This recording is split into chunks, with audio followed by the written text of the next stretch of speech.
Saro Wiwa, you want to get yes or no from me? Yes or no? Yes. Yes or no? We are not joking here. Can you get up? Saro. The question we are asking you is that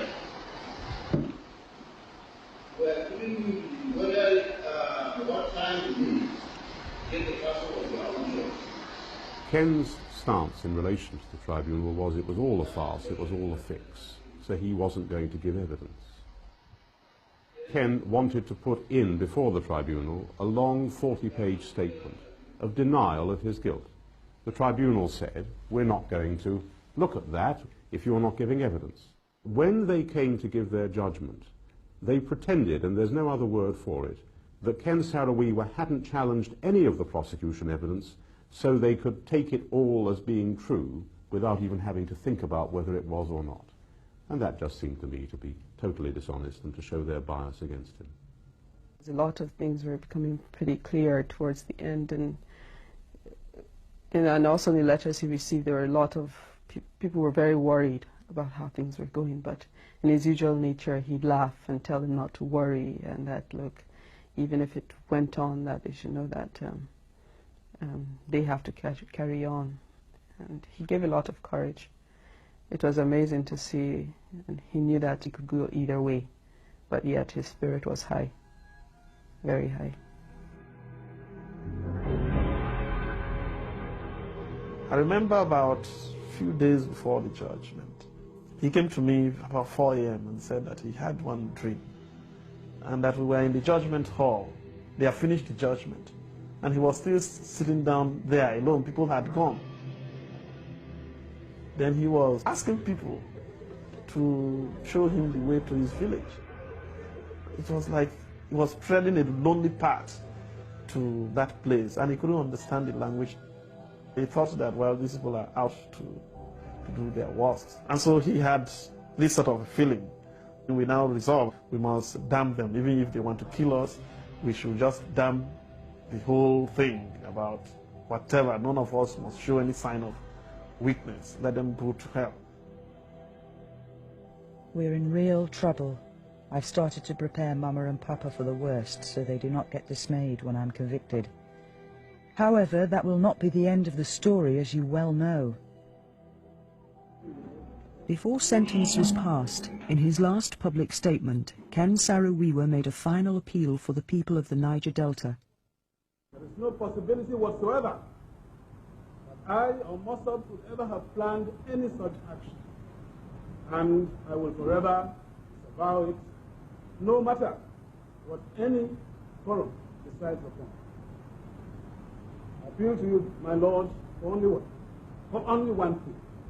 The Ogoni people have suffered tremendously in this country. They have made tremendous contributions to this country. The Niger Delta itself is in serious trouble. We need every assistance that we can get. On the 31st of October, Ken Saro Wiwa and 8 others were found guilty and sentenced to death by hanging. 6 of the total 15 defendants were acquitted, including Ledum Mite. After the judgment was read, when they pronounced, they said they discharged me. At first I had, well, oh God, thank God. But next, when I heard what they were saying, they condemned this thing, I broke down and cried. He was the person holding me in that court. Ken was saying, why, don't do that. Remember, we said we wouldn't show weakness to these people, let them not get a pride and all that. But I couldn't help it. I couldn't imagine. It was, my life was already intertwined with this group. We've stayed in circumstances that we were like brothers. With the announcement of the death sentences, the story became international for the first time.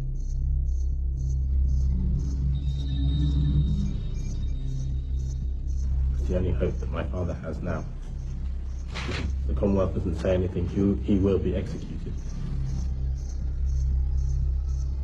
We went to the Commonwealth Conference because we felt that the Commonwealth had the authority and the standing to actually make a strong statement to prevent disaster happening. In a race against time, Ken Wiwa sought out President Nelson Mandela, who was seen as the most influential African figure at the conference. We did try to meet President Mandela because we felt he was one politician with the authority and the standing to say something, to intervene on my father's behalf and on behalf of all the other Ogonis. We tried to meet him and we didn't. I would rather leave by this task to people who are more experienced than myself and who have been busy with Nigeria all along. Mounting criticism greeted the Nigerian contingent on arrival in Auckland. Meanwhile, Commonwealth leaders took no action against Nigeria, who announced on the 8th of November that the death sentences were confirmed. I didn't have time to even consider on a personal level the implications of what was happening. I just had to digest the information and just respond to it in a way which would have the most impact, which would try to save his life. So, I almost sort of blanked out the implications of hearing that the sentences had been confirmed.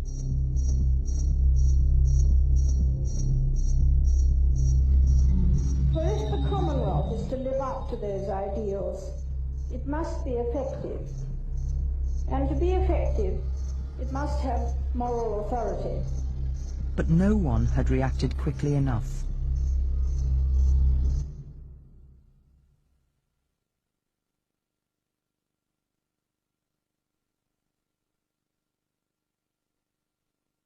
On November the 10th, the Ogoni 9 were taken to Port Harcourt prison to be hanged by the neck.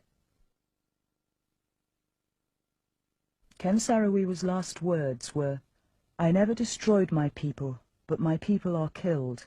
If it be that I can die to free my people, please my God, and the gods and soil of Ogoni land, allow me to die." In less than 2 hours, all the Ogoni 9 were dead. The bodies were dumped in this graveyard, where acid was poured over them to remove any trace of their existence. No one has been allowed to visit the graves. I was devastated. True. Totally. I just asked, where was God? How can you let an innocent man be killed in that sort of horrible manner?